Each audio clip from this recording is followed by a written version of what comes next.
Son Victorino Pérez Prieto, ensaísta, e teño publicado máis de 20 libros de investigación e pensamento, a maioría en galego e algúns en castelán, e tamén colaborei en outros máis de 50 libros.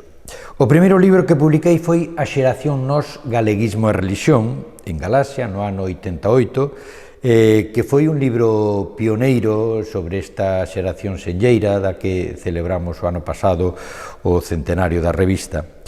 Logo viñeron os meus libros Galegos e Cristiáns, no ano 95, Do teu verdor cinguido, Ecoloxismo e Cristianismo, un libro tamén pioneiro neste tema, que nos últimos tempos se foi facendo máis actual, ese saleu no ano 97. Logo veu A romaxe de crentes galegos no ano 98, Concordas de tenrura no ano 2000, contra a síndrome NNA non hai ningunha alternativa, unha aposta pola esperanza, un libro que saleu no ano 2005 en edicións xerais e que pretende precisamente frente ao pensamento único apostar por unha construción diferente da realidade. Logo viñeron Os ríos pasan cheos de Deus, poesía relixiosa en galego, outro libro pioneiro, pois é unha antoloxía da poesía relixiosa en galego desde as cantigas até hoxe. Obras de teatro para o Nadal, no ano 2009, Pristiliano na cultura galega, un símbolo necesario, de novo con Galaxia, que tivo un gran suceso, acadando pois dúas edicións e varias reimpresións, e algúns máis. Tamén outros en castelán, con Cuerdas de ternura, no ano 2006, Más allá de la fragmentación de la teología, el saber y la vida, Raymond Panikkar, Dios, hombre, mundo, no ano 2008, así ata eses 24. Entre os libros en que colaborei salientan O ensino da lingua por un cambio de rumo, un groso libro de estudios sobre Manuel María, Diálogos nun camiño da cultura europea. Particularmente foi importante o meu traballo no dicionario Enciclopedia do Pensamento Galego. Tamén colaborei en O pensamento luso galaico brasileiro, tamén da Galicia de Balbino a Galicia de hoxe, no 50 aniversario de Memorias dun neno labrego. Perspectivas sobre Bóveda, ensaios e poemas polo seu 75 cabo dano, repensar a teoloxía, recuperar o cristianismo, etc.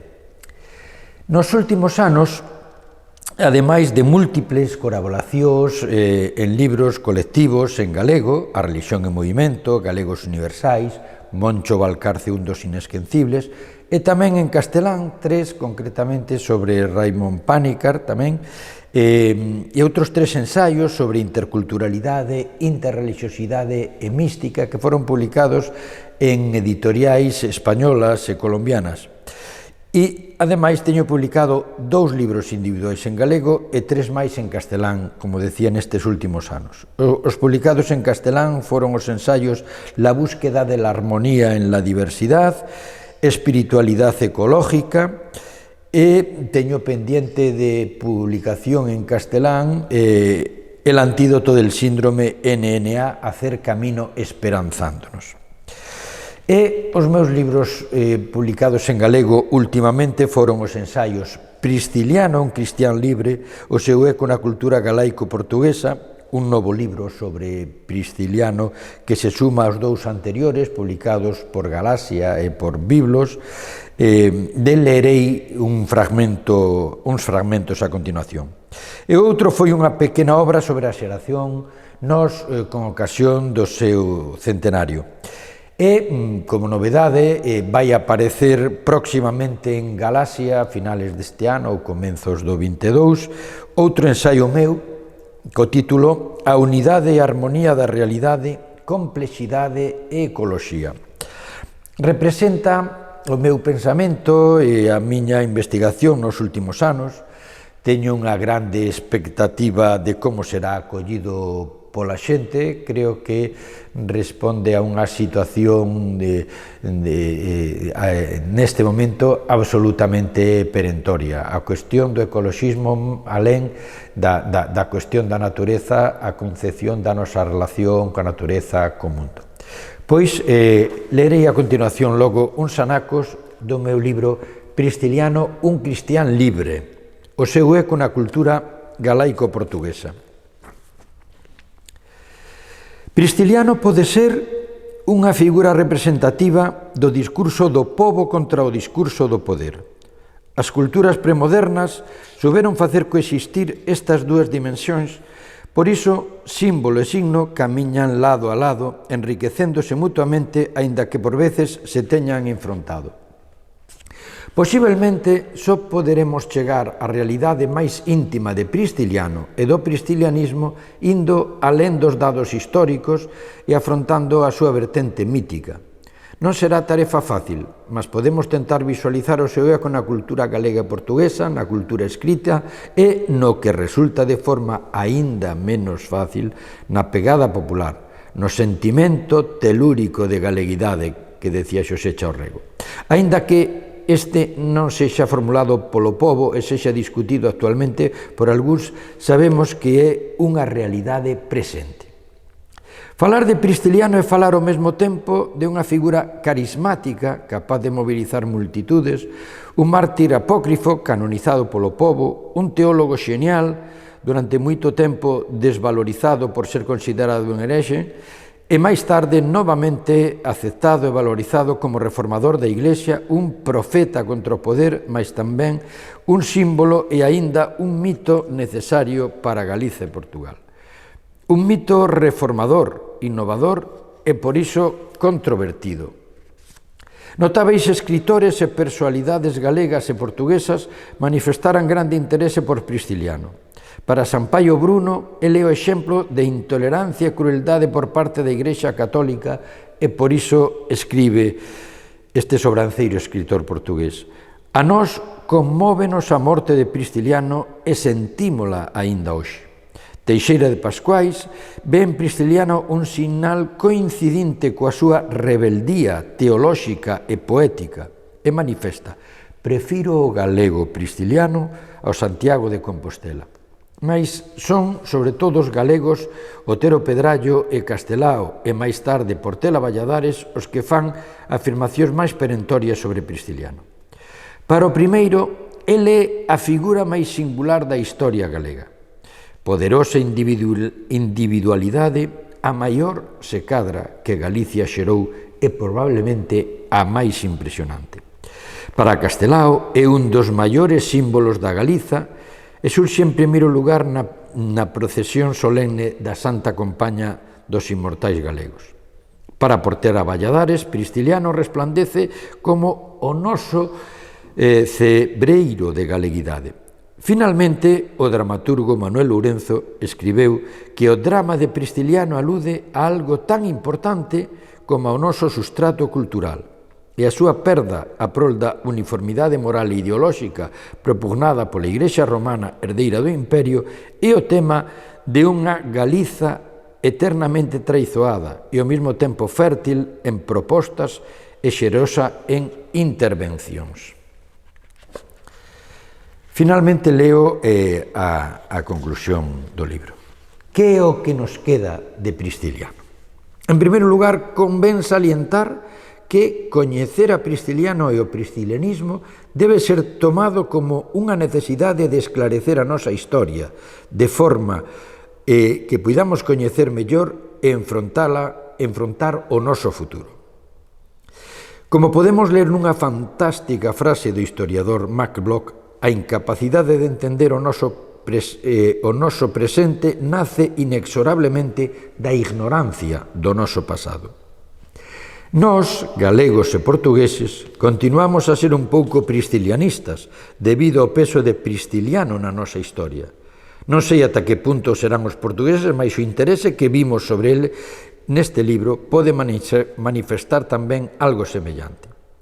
Como expresión da importancia da súa figura e do seu movimento, réstanos centenas de traballos que fomos referindo e a bibliografía que podemos encontrar ao final deste libro, traballos realizados por numerosos autores alemáns, franceses, ingleses, norteamericanos, españois e tamén galegos e portugueses.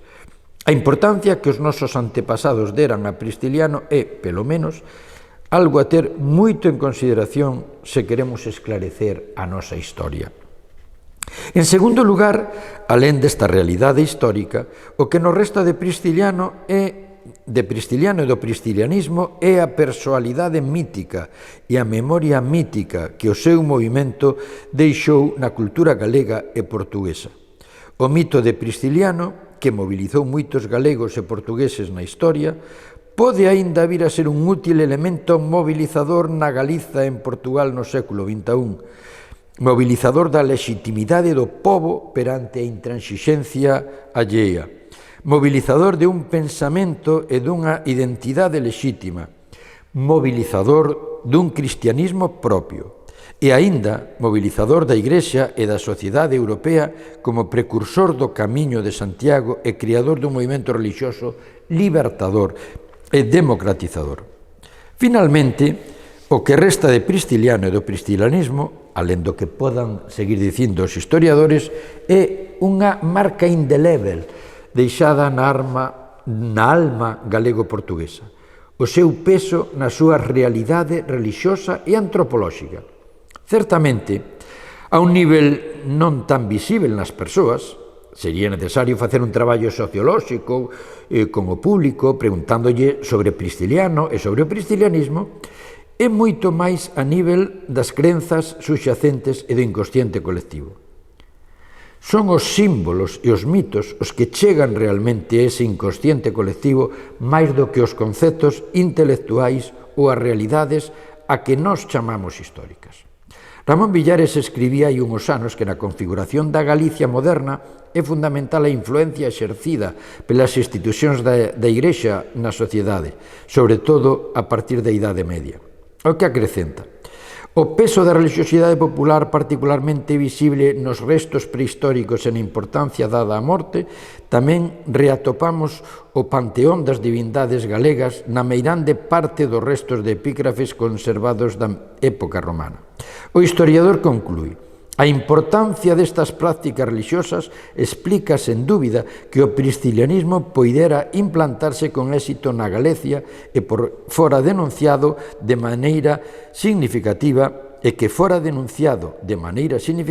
por Martiño de Dumio, unha religiosidade canalizada polo cristianismo.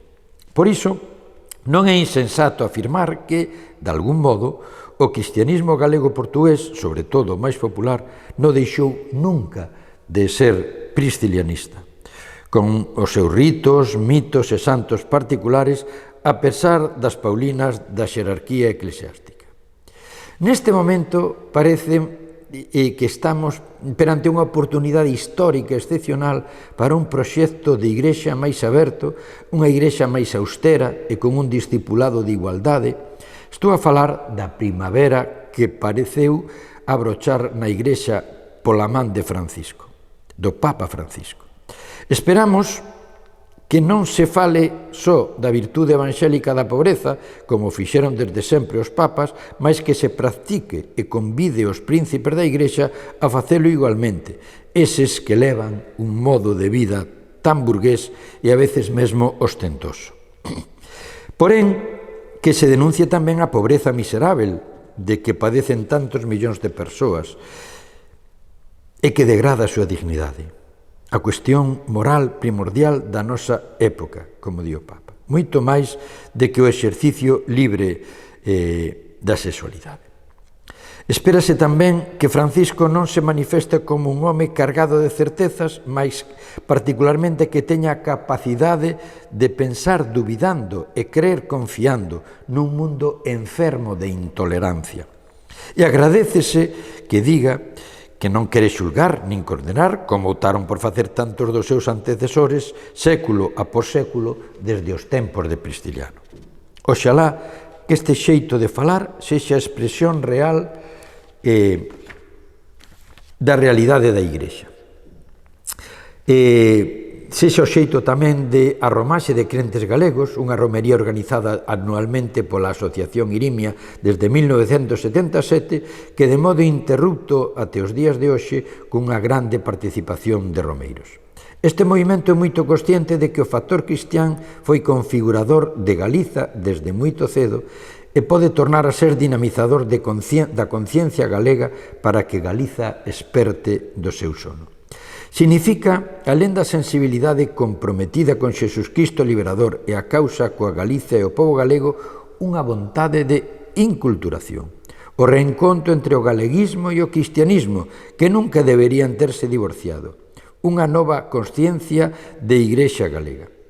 De un modo moito priscilianista, esta romaxe nunca é nunha igrexa ou ermida, nen sequer no mesmo lugar. É itinerante, sabendo que todo o espazo é sagrado, porén procurando lugares particularmente hierofánicos por toda Galicia. Ao peso antropolóxico do priscilianismo no pobo galego e portugués pode sumarse o proxecto de igrexa que quería Prisciliano. A súa austeridade franciscana e o seu vegetarianismo, unha especie de prefranciscanismo de pobreza e amor á natureza, expresa unha dimensión ecoloxista moito actual.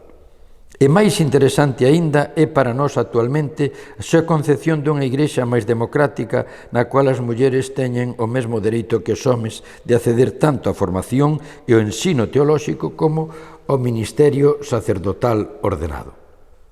Preguntámonos, en fin, se terá chegada a hora de que un papa non faga como Dámaso e tantos outros a por el, que condenou ou que deixou que condenasen inxustamente ese mártir que foi Prisciliano. Aínda que non se teña manifestado tan decidido como o santo galaico perante asuntos importantes de que as mulleres podan ser tanto padres ou bispos como os homes. Acollerá este Papa actual as mulleres que se sintan vocacionadas para o sacerdocio, os padres casados, os leigos e leigas en igualdade perante os clérigos, os teólogos e os teólogas censurados, os homosexuais e lesbians e cristiáns e tantos outros que sufren a intolerancia dentro da Igrexa? Oxalá. Voltaría a condenar un profeta xusto e rebelde como Prisciliano? Esperamos